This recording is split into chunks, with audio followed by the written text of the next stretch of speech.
தமிழ்நாட்டில் கோடை விடுமுறை தொடங்கியாச்சு. குழந்தைகள்லாம் வீட்டில் இருக்கிறாங்க.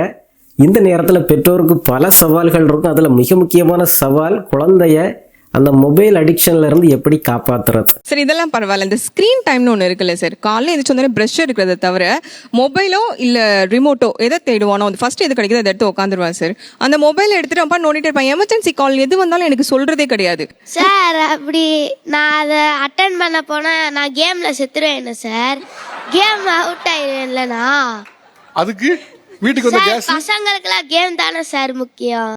கோடை விடுமுறை அப்படிங்கிறது ஒரு 40-50 நாள் போகுதுன்னா அது ஒரு மண்டலங்க. மண்டலம் அப்படிங்கிறது 48 நாள். நீ சொல்கிற 48 நாள் புக் இல்லாமல் விளையாட்டு இல்லாமல் அந்த குழந்தைகள் மொபைலே இருந்தாங்கன்னு சொன்னால் கண்டிப்பாக அது அவங்களுடைய ஒரு குணமாக மாறி போவாங்க. வழக்கமாக குழந்தைகள் பள்ளிக்கூடம் போகிற நாட்களில் கொஞ்சம் கண்டிப்பாக இருப்போம், கண்காணிப்போம், வீட்டு பாடம் செய்யணும், மொபைல்லாம் எடுக்கக்கூடாது அப்படிலாம் கட்டளை போடுவோம். ஆனால் இந்த விடுமுறை நாட்களில் ரொம்ப கட்டவிழ்த்து விட்டுருவாங்க. திரும்ப அந்த குழந்தைகளை அந்த பள்ளிக்கூட சூழலுக்கு படிப்புக்கு ஒரு கவன குவிப்புக்கு கொண்டு வர்றதுக்கு ரொம்ப சிரமப்பட்டு போவீங்க. இந்த வீடியோவில் உங்களுக்கு 7 வழிமுறைகளை ஷேர் பண்ணுறாங்க. இது ஸ்ட்ரிக்டான ஒரு ரூல் இல்லை, ஒரு ப்ரூவ்டு மெத்தட். ஆனால் ரொம்ப சிம்பிளாக நீங்கள் உங்கள் குழந்தைகள்கிட்ட அதை பயன்படுத்தலாங்க. முதலாவது பார்த்தீங்கன்னா உங்கள் குழந்தைகளுக்கு போர் அடிக்க அலோவ் பண்ணுங்க. பல பெற்றோருக்கு போர் அடிக்குதுன்னு குழந்தை சொன்னால் பெரிய குற்ற உணர்வாக உணர்றாங்க. ஐயோ நம்ம குழந்தைக்கு போர் அடிக்க வைக்கிறோமே, ஏதாவது செய்யணுமே அப்படி சொல்லி வேறு வழி இல்லாமல் செல்ஃபோன் எடுத்து கையில் கொடுக்குறாங்கங்க. இது அந்த குழந்தையுடைய க்ரியேட்டிவிட்டியும் வளர்க்காது. அந்த குழந்தை எந்த திறன்லையும் வளரப்போவதில்லை. முதல்ல நான் எச்சரித்தது போல் அந்த மொபைல் டிபெண்டாக மாறுறதுக்கான வாய்ப்புகள் அதிகமாகி போகுங்க. சார் அது அவங்க தப்பு, அவங்க தானே ஃபோனை கொடுத்தாங்க. அந்த குழந்தைகிட்டே நீங்கள் கேளுங்க, போர் அடிக்குதா, என்ன செய்யலாம்டா சொல்லு அப்படிங்கும்போது அந்த குழந்தை சிந்திக்க தொடங்குங்க. அப்போ அந்த குழந்தை கேட்கும், கொஞ்சம் கலர் பென்சில் வாங்கி கொடுமா, நான் டிராயிங் பண்ணுறேன், அல்லது கொஞ்சம் கலர் ஃபிஷ் வாங்கி கொடுமா, நான் வளர்க்குறேன், அல்லது ஒரு பறவை வாங்கி கொடு வளர்க்குறேன், அல்லது நான் தோட்டம் வைக்கட்டுமா, அல்லது வெளியே விளையாட போட்டுமா, அல்லது ஏதாவது புத்தகம் படிக்கட்டுமா. அந்த மாதிரி அந்த குழந்தை திங்க் பண்ணாங்க, வீட்டை எக்ஸ்ப்ளோர் பண்ண, ஏதாவது பொருட்கள் கிடைக்காதா அப்படி சொல்லி தேடி கண்டுபிடிச்சி, அல்லது மொட்டை மாடியில் ஏதாவது ஒரு சின்ன வீடு கட்டி அந்த குழந்தை தானா தனது அறிவை பயன்படுத்தி திறமையை பயன்படுத்தி அந்த நேரத்தை செலவழிக்கிறதுக்கு அலோவ் பண்ணுங்க. எப்பவுமே போனும் கையுமா இருக்கக்கூடிய இவங்க கையில எப்படி கோலி கொண்டு வந்துச்சுன்றதுதான் ஆச்சரியமா இருந்துச்சு. எப்பவுமே வீடியோ கேம் தானே விளையாடிட்டு இருப்பீங்க, இப்ப என்ன திடீர்னு கோலி குண்டு எல்லாம் விளையாட ஆரம்பிச்சிருக்கீங்க? போன்ல விளையாட கொஞ்சம் தலைவலிக்குது. தலைவலிக்குதா? அதனால சும்மா வெளியே வந்து விளையாடுறோம் கோலி குண்டு. எவ்வளவு நாளா விளையாடிட்டு இருக்கீங்க? ஒரு மாசமா. அடுத்ததை பார்த்தீங்கன்னா அந்த மொபைல் பயன்படுத்துகிற நேரத்தையே அந்த குழந்தைகள் நல்ல வேலைகள் செய்து சம்பாதிக்கிறதுக்கான ஒரு ஆப்ஷனை உருவாக்கி கொடுக்கணுங்க. குறிப்பாக ஒரு 6 வயதுக்கு மேலெல்லாம் அந்த குழந்தைகள் கண்டிப்பாக வீட்டு வேலை செய்ய முடியும், வீட்டை தூய்மை பண்ண முடியும், உங்களுக்கு சமையல் அறையில் உதவி செய்ய முடியும், தோட்ட வேலை செய்ய முடியும். அந்த குழந்தைகள்கிட்ட நீங்கள் தெளிவாக சொல்லுங்கள், ஒவ்வொரு நாளும் 1 மணி நேரம் கண்டிப்பாக உனக்கு மொபைல் கிடைக்கும், அதில் நீ வருத்தப்பட வேண்டாம், நீ சண்டைக்கு வர வேண்டாம். ஆனால் எக்ஸ்ட்ரா உனக்கு வேணும்னு சொன்னால் நீ இந்த வேலையை செய்தியன்னா 1/2 மணி நேரம் எக்ஸ்ட்ரா கிடைக்கும். இன்னைக்கு வீட்டை தூய்மை பண்ணுறது எனக்கு உதவி பண்ணேன்னு சொன்னால் எக்ஸ்ட்ரா 1 மணி நேரம் உனக்கு மொபைல் தருவேன். அப்போ அந்த குழந்தைகள் வெறுமனே அந்த மொபைலில் அது ஒரு ஃப்ரீ கிஃப்ட் போல, அது என்னுடைய உரிமை, அது என்னுடைய ரைட் அப்படி சொல்லி அந்த மொபைலை தூக்கி எப்பவும் விளையாடிட்டு இருக்கிறதுக்கு பதிலாக சில நல்ல செயல்களையும் செய்து நான் மொபைல் நேரத்தை ஏர்ன் பண்ணணும் அப்படிங்கிறத கற்றுக்குவாங்கங்க. அது மட்டும் இல்லைங்க, அந்த ரிவார்ட் சிஸ்டம் அப்படிங்கிறது குழந்தைகளுக்கு ஒரு மகிழ்ச்சியை கொடுக்குங்க, பெருமிதத்தை கொடுக்கும். ஒரு நாளில் சில நல்ல செயல்களை நான் செய்தேன் அப்படிங்கிறது அந்த குழந்தைகளுக்கு எவ்வளவு பெரிய மகிழ்ச்சிங்க.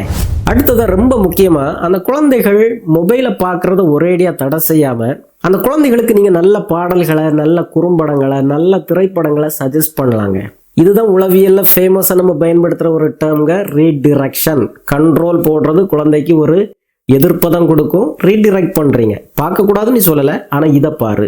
ஒரு நல்ல பெற்றோர் கண்டுபிடிச்சி ஒரு லிஸ்ட் வச்சுருக்கணுங்க, அந்த குழந்தைகளுக்கு சஜஸ்ட் பண்ணணும், இதை பாருங்க கண்ணா நல்லா இருக்கண்டா அப்படி சொல்லும்போது அந்த குழந்தைகள் அந்த மொபைல் பார்க்குறோம் அப்படிங்கிற ஒரு திருப்தியும் கிடைச்சிடுது, நல்ல ஒரு கண்டென்ட்டை பார்த்த ஒரு திருப்தியும் கிடைக்குது. ஆக இது ரேண்டமாக அந்த குழந்தைகள் அந்த ரீலை ஷார்ட்டை ஸ்வைப் பண்ணி எதுவுமே கற்றுக்காமல் வெறுமனே நேரத்தை செலவழிக்கிறதுக்கு அந்த குழந்தைகள் உணர்வு பூர்வமாக அறிவுபூர்வமாக சில நல்ல விஷயங்களை கற்றுக்கிறதுக்கு நீங்கள் கைட் பண்ண முடியுங்க. அந்த குழந்தைகள் மொபைலை பார்க்குறதுக்கு பதிலாக டிவியை நீங்கள் ரெக்கமெண்ட் பண்ணலாம். கண்ணா மொபைல் பார்த்தீங்கன்னா 1/2 மணி நேரம் தான் பார்க்க முடியும், டிவினா 1 மணி நேரம் தருவேன். இந்த மாதிரி அந்த குழந்தைகளுடைய கவனத்தை ஒரு பெரிய திரைக்கு நீங்கள் மாற்றலாங்க. மொபைலை பார்த்துக்கிட்டு இருந்தாங்கன்னா கண்காணிக்கிறது சிரமங்க. அது மட்டும் இல்லைங்க, அந்த குழந்தைகளுக்கு ஒரு கண்டென்ட்டை கொடுத்து பார்க்க சொன்ன பிறகு அதோடு விடக்கூடாதுங்க. அந்த குழந்தைகள்கிட்ட ஒரு ஃபீட்பேக் கேட்கலாம். நீ என்ன உணர்ற, என்ன கற்றுக்கிட்ட, என்கிட்ட சொல்லு, நீ பார்த்ததை என்கிட்ட வந்து ஷேர் பண்ணு. இந்த மாதிரி சொல்லும்போது அந்த குழந்தைகள் உங்கள்கிட்ட பேசுறதுக்கும் பழகுறாங்க. அடுத்ததை பார்த்தீங்கன்னா, குழந்தைகளுக்கு பொத்தாம் பொதுவாக எப்பவும் மொபைலை பார்த்துக்கிட்டு இருக்காதாடா அப்படி சொல்றதுக்கு பதிலாக வீட்டில் எந்த நேரத்தில் நீ மொபைல் பயன்படுத்தக்கூடாது, அதே போல் எந்த இடத்துல பயன்படுத்தக்கூடாது, இந்த ரெண்டையும் ஸ்ட்ரிக்டாக சொல்லிட்டீங்கனாலே அந்த குழந்தைகள் அதுக்கு பழக்கமாயிடுவாங்கங்க. சாப்பிட வரும்போது சாப்பாட்டு மேசைக்கு மொபைலை எடுத்துகிட்டு வரவே கூடாது. தூங்க போகும்போது உங்களுடைய பெட்ரூமுக்கு அல்லது கட்டிலில் உங்களுடைய செல்ஃபோனை எடுத்துகிட்டு போகக்கூடாது. இந்த 2 ரூலையும் நீங்கள் சிம்பிளாக சொல்லிட்டீங்கனாலே அந்த குழந்தைகளுடைய அந்த மொபைல் பயன்பாடு கொஞ்சம் கட்டுக்குள்ளே வராங்க. அதே போல் நேரம் கண்டினியூஸாக 1 மணி நேரத்துக்கு மேலே நீங்கள் பார்க்கக்கூடாது. இரவு நேரம் கண்டிப்பாக நீங்கள் என்ன செய்யக்கூடாது, மொபைல் பார்க்கக்கூடாது. இந்த மாதிரி ஒரு நேர கட்டுப்பாடும் ஒரு இடக்கட்டுப்பாடும் விதிச்சிங்கன்னு சொன்னால் கட்டவிழ்த்து விடப்பட்ட ஒரு மொபைல் பயன்பாட்டுக்கு பதிலாக இது ஓரளவு ஒரு கட்டுப்பாட்டுக்குள்ளே இருக்காங்க.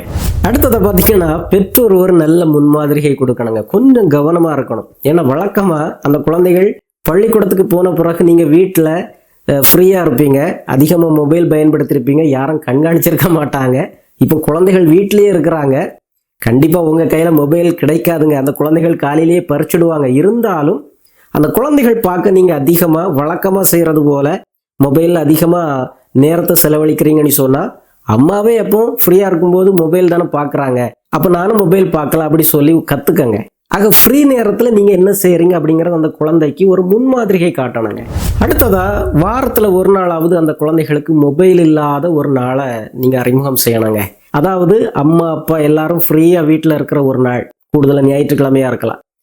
ஒரு அவுட்டிங் போகலாம், பக்கத்தில் ஏதாவது ஒரு இடத்துக்கு சுற்றுலா போகலாம், ஒரு உறவினர் வீட்டுக்கு போகலாம். அந்த மாதிரி அந்த குழந்தைகளை ஒரு நாள் நம்ம வெளியே போகிறோம், ஆனால் கண்டிப்பாக மொபைலை நம்ம யாரும் என்ன செய்கிறதில்ல, பயன்படுத்துறதில்ல. அந்த மாதிரி நீங்கள் ஒரு ரூலை போட்டு அந்த குழந்தைகளை அழைச்சிட்டு போனீங்கன்னு சொன்னால் மொபைல் இல்லாமலும் நல்லா தான் இருக்குது, இயற்கையை பார்க்குறதுக்கு, உறவினர்களோட பேசுறதுக்கு நல்லா தான் இருக்குது. அந்த மாதிரி அந்த குழந்தைகள் புது அனுபவங்களையும் பெற்றுக்குவாங்கங்க. அடுத்ததை பார்த்தீங்கன்னா, ஒரு ரொட்டீன் செட் பண்ணுறதுங்க. குழந்தைகளுக்கு கட்டளை போடும்போது இயல்பாகவே அதை எதுக்கணும், கீழ்ப்படியக்கூடாது அப்படிங்கிற ஒரு மறுப்புணர்வு அதிகமாக இருக்காங்க. 1 மணி நேரத்துக்கு மேலே நீ மொபைல் யூஸ் பண்ணக்கூடாது அப்படிங்கிறது ஒரு கட்டளைங்க. ஆக அந்த குழந்தைகளுக்கு பள்ளிக்கூடம் போயிட்டு இருக்கும்போது கண்டிப்பாக ஒரு ரொட்டீன் வச்சுருப்பீங்க. காலையில் எப்போ எழும்பணும், பள்ளிக்கூடத்துக்கு உடனே ரெடி ஆகணும், திரும்பி வந்த பிறகு எப்போ வீட்டு பாடம் செய்யணும், இந்த மாதிரி சில ரொட்டீன் இருக்கும்.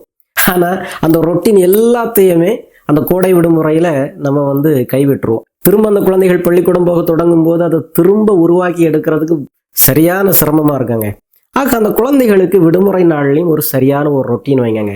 காலைல இத்தனை மணிக்கு எழும்புங்கப்பா, எழும்பிட்டு என்னென்னலாம் செய்யுங்க, விளையாடுங்க, தோட்டத்துக்கு போங்க, அப்புறம் மத்தியானம் சாப்பிடுங்க, கொஞ்ச நேரம் ரெஸ்ட் எடுங்க, அப்புறம் டிவி பாருங்க, மொபைல் இவ்வளவு நேரம் இந்த நேரத்தில் கிடைக்கும், அப்புறம் நம்ம சாயங்காலம் எல்லாரும் வீட்டில் இருக்கும்போது நம்ம கொஞ்ச நேரம் பேசலாம், அந்த நேரத்தில் யாரும் மொபைல் யூஸ் பண்ணக்கூடாது. இந்த மாதிரி ஒரு சிம்பிளான ஒரு ரொட்டீன் வச்சிங்கன்னு சொன்னால் அந்த குழந்தைகள் அந்த ரொட்டீனை ஃபாலோ பண்ண தொடங்குவாங்கங்க.